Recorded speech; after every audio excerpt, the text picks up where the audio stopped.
আসসালামু আলাইকুম। সবাইকে শুভেচ্ছা আমি জানিয়ে শুরু করছি মোহাম্মদ হাসান গাজী।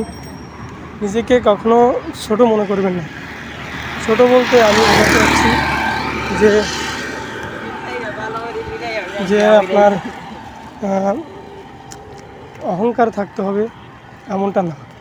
মানে নিজে পারবেন না, যেই কাজটা আমার দিয়ে হবে না, এই কাজটা আমি পারবো না, এটা কখনো ভাববেন না। এটাই বোঝাতে চাচ্ছি।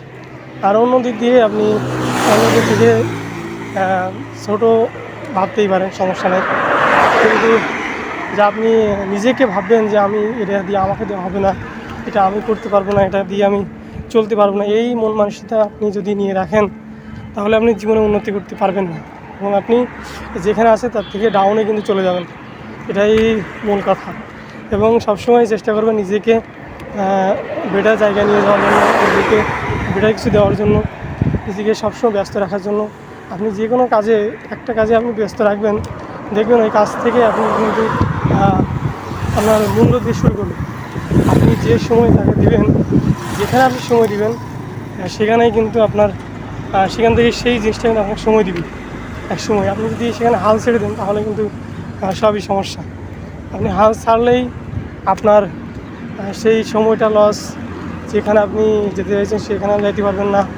এবং তবে কিছু কিছু কাজ আছে যেটা আপনি দেখছেন যে এটা দিয়ে আমার আর চলবে না, আপনি একসময় যে বুঝতে পারবেন যেটা দিয়ে আপনার কিছু আসবে না বা কোনো ফলাফল আসবে না, সেক্ষেত্রে আপনি হাল সেখান থেকে ছাড়তে পারেন আসলে। এবং আপনি ছাড়ার পরে যদি আপনি ভাবেন যে এই সময়টাই আপনার লস বা আপনার জীবন থেকে এই সময়টা চলে গেছে, আসলে কিন্তু সেটা না।